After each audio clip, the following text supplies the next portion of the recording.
It was a Wednesday evening, 6:47 p.m., Harlow's Diner, West 3rd Street, Los Angeles, California. The dinner rush was at its peak, every table full, every server moving, the kitchen loud and fast and relentless. And in the middle of all of it, a young waitress named Sarah stood at table 7, looking at an old man in a worn coat who had just ordered the cheapest thing on the menu, a bowl of tomato soup, $4.99. She saw the coins on the table before she even reached him, counted out carefully, slowly, the way a person counts coins when coins are all they have. She took his order. She walked back to the kitchen. She reached into her apron pocket.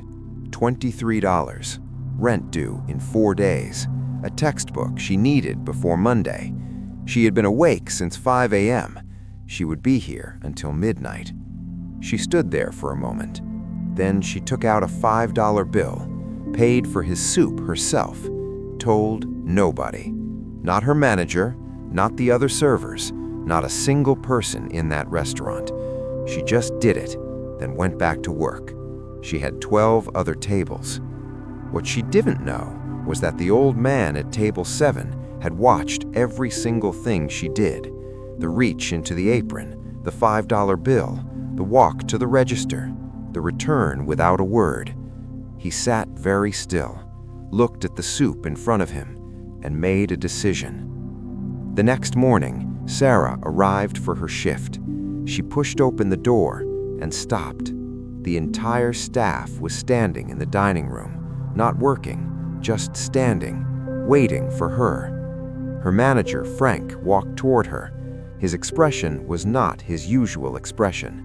He was holding an envelope, her name on the front, just Sarah. He held it out. She took it, looked at it, and what was inside that envelope changed her life completely. Before we tell you what was inside, I have one question for you. If you were in Sarah's position, broke, exhausted, $23 until your next paycheck, would you have paid for that stranger's meal? Drop yes or no in the comments right now. No judgment either way. Just be honest. Hit subscribe and turn on notifications so you never miss a story like this one, because what was inside that envelope changed everything. Now let's go back and understand exactly who Sarah was and what that $5 bill actually cost her. Her name was Sarah Mitchell, 21 years old, third-year business student at UCLA. She had gotten this far on a partial scholarship, a federal loan, and 40 hours a week on her feet at Harlow's Diner. She had been working there since she was 19, 2 years of double shifts, 2 years of aching feet and cold coffee and customers who called her honey and left 3% tips, 2 years of studying between shifts, textbooks open on the break room table, highlighter in hand, notes scrawled in the margins of pages she had read 3 times because she was too tired the first 2 times to retain anything. She was 1 semester away from her degree, 1 semester, and she was 1 bad month away from not making it. Her scholarship covered tuition, barely. The fees and the books and the rent on the small apartment she shared with 2 other students, that came from the diner, from the tips, from the doubles, from the Wednesday evenings and the Friday nights and the Sunday mornings when everyone else her age was sleeping. She had calculated it 3 weeks ago, sitting at the break room table at 11 p.m. with a calculator and a bank statement and the particular stillness of someone doing math they are afraid of. She needed $412 to make it the next semester. She did not have $412. She had a plan that required everything to go exactly right for the next 6 weeks. No unexpected expenses, no missed shifts, no bad tip weeks. Everything exactly right. She closed the calculator, put the bank statement away, and went back out to the floor because there were still 3 tables waiting, and she could not afford to stop. Harlow's Diner had been on West 3rd Street for 31 years.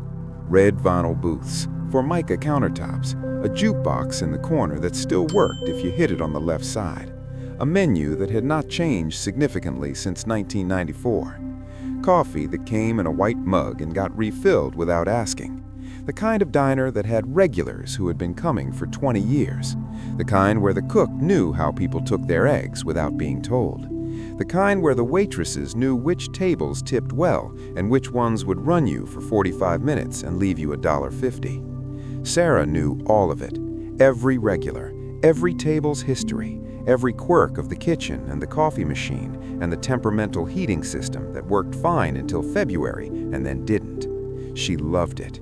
Not in a performed way, in the way you love something that has held you up when everything else was uncertain. Harlow's had been the one reliable thing in 2 years of uncertainty.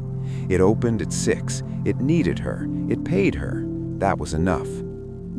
He came in at 6:31 p.m. She noticed him from across the restaurant, not because he was loud, because he was the opposite of loud.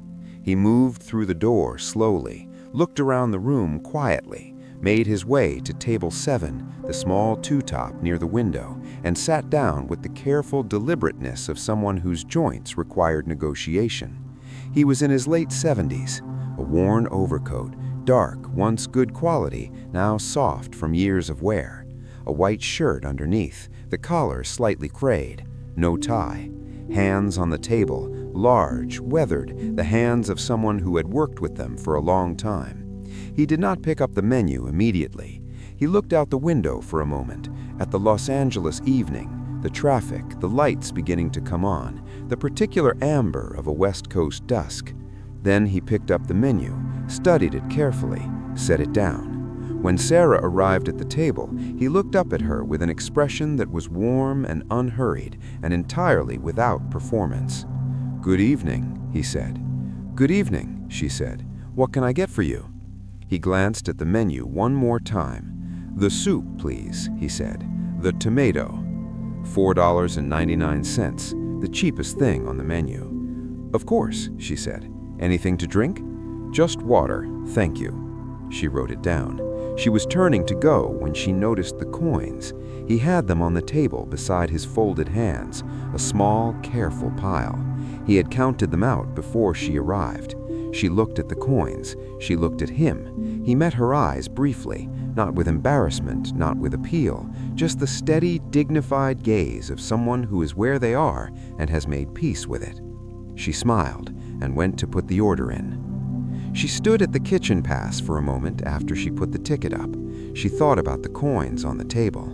She thought about her own bank statement, the $412, the 6 weeks of everything going exactly right. She thought about being 19 years old and walking into this diner for the first time and asking for an application and being so relieved when they called her back that she had sat in her car afterward and just breathed for a long time. She reached into her apron pocket. She had $23. She took out a 5. She walked to the register. She paid for the soup herself. She did not make a thing of it. She did not mention it to the cook. She did not tell the other server on shift. She did not say a word to her manager. She just paid for it, put the change in her pocket, and went back to table 4, who had been waiting for their check. She forgot about it almost immediately. There were 12 other tables. She could not afford to stop. What Sarah did not see, because she was at table 4, then table 9, then back to the kitchen, was the old man at table 7, watching her pay. He had seen everything, the reach into the apron, the $5 bill, the return without a word. He sat very still for a moment, his hands on the table beside the coins he had counted out. He looked at the soup when it arrived, steam rising from the bowl, a piece of bread on the side that Sarah had added without being asked and without charging for. He sat with it for a moment. Then he ate, slowly, quietly, alone at table 7, while the dinner rush moved around him. When he was finished, he sat for a few minutes longer, looking out the window at the Los Angeles evening. Then he put on his coat. He stood slowly. He looked across the restaurant towards Sarah, who was at another table, pad in hand, not looking his way. He looked at her for a long moment. Then he walked to the door and left. Sarah did not see him go. She was too busy. She had 12 other tables. She did not think about him again until the next morning. She almost didn't go in. Her alarm went off at 7 a.m. She had gotten home at 12:30. Her feet hurt, her back hurt. She had a paper due Thursday that she had not started. She lay in bed for 4 minutes longer than she should have. Then she got up, because she could not afford a missed shift. She arrived at Harlow's at 8:47 a.m. She pushed open the door and stopped. The entire staff was in the dining room, not setting up, not eating, not doing the ordinary things the ordinary morning required, just standing, looking at her. Her manager, Frank, 53 years old, 20 years at Harlow's, a man who expressed warmth primarily through extra shifts and slightly larger portions, was standing at the front. His expression was not his usual expression. It was something she had never seen on his face before. He was holding an envelope. "Sarah," he said. She looked at the room, the cook, the other servers, the busboy who never talked to anyone before 10 a.m., all of them looking at her. "What's happening?" she said. Frank held out the envelope. "This came this morning," he said, "before we opened, hand-delivered." She looked at the envelope, her name on the front, just Sarah. She took it, opened it. Inside, a letter, 1 page, handwritten, the careful, deliberate handwriting of someone who had thought about every word before they wrote it. She read it. She read it again. Her hands were not entirely steady by the second reading. "Dear Sarah, my name is Edmund Harlow. I am the founder of Harlow's Diner. Last night I came into the West 3rd Street location, as I do every year at every location, without announcement, to sit in the room and understand what my guests experience when they walk through the door. I have done this for 31 years. I always come as I came last night, simply dressed, ordering modestly, watching. Last night, I watched you pay for my meal. You did not know who I was. You did not tell anyone what you did. You simply reached into your apron at the end of a double shift with rent due and a textbook to buy and everything else you were carrying and paid for a stranger's soup because it was the right thing to do. I have been doing this for 31 years. I have never seen that. Also enclosed with this letter, please find the following: a certified check covering your remaining tuition, fees, and university expenses through graduation. Documentation confirming your student loan balance has been cleared in full. A key. The key is for the apartment on Westwood Avenue, fully furnished, yours for as long as you need it, at no cost. And effective from your next shift, you are no longer a waitress at Harlow's. You are the assistant manager of this location, with a salary that will mean you never have to calculate whether you can afford to finish your degree again. I built Harlow's on one belief, that every person who walks through our door deserves to be treated with dignity. You didn't just believe that last night. You paid for it, out of your own pocket, when nobody was watching. Finish your degree, Sarah, then come and build something with what you have learned. You already know the most important part. Edmund Harlow. Sarah stood in the middle of the dining room, the letter in her hands, the staff around her, Frank watching her read it a second time. She looked up. She looked at the room, the red vinyl booths, the Formica countertops, the jukebox in the corner, the coffee machine she knew every sound of, the place that had held her up for 2 years when everything else was uncertain. Her hands were shaking now. She was trying very hard not to cry in front of the cook and the busboy who never talked before 10 a.m. She was not entirely successful. Frank, who expressed warmth primarily through extra shifts and slightly larger portions, put his hand briefly on her shoulder, said nothing, which was exactly the right thing to say. Edmund Harlow called her that afternoon. They spoke for 47 minutes. He told her about the 31 years, the first location, the belief the diner was built on, the annual visits in worn clothes, what he had seen across 3 decades of sitting in his own restaurants as a stranger. She told him about UCLA, the business degree, the $412, the 6 weeks of everything needing to go exactly right. He listened without interrupting. When she finished, he was quiet for a moment.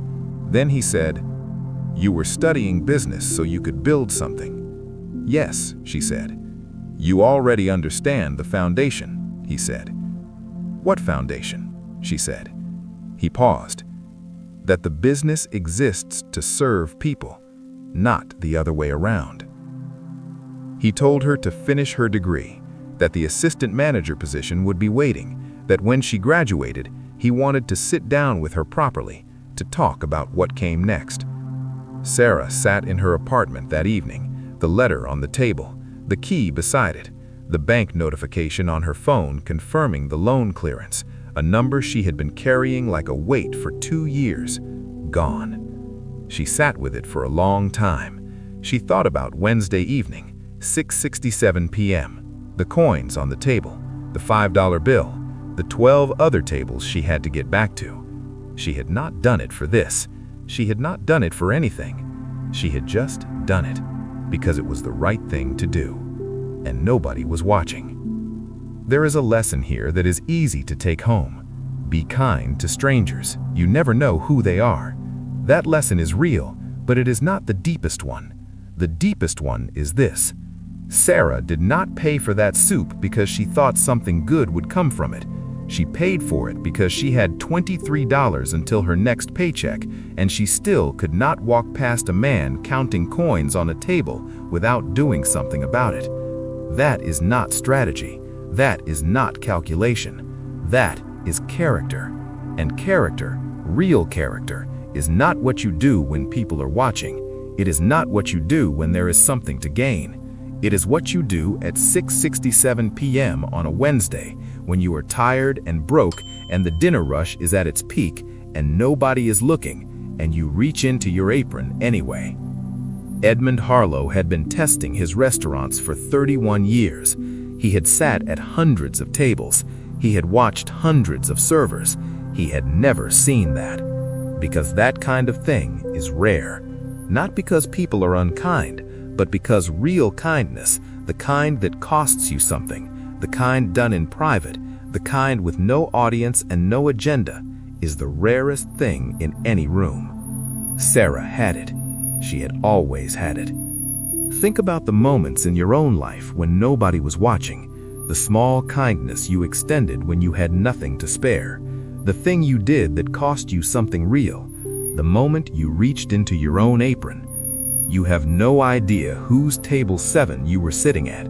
You have no idea what that moment looked like to the person on the other side of it. You have no idea what it built. But somewhere, someone saw it, and it mattered more than you will ever know. Before you go, 2 questions. First, did you drop yes or no at the beginning of this video? Now that you know what was in the envelope, has your answer changed? Tell me in the comments.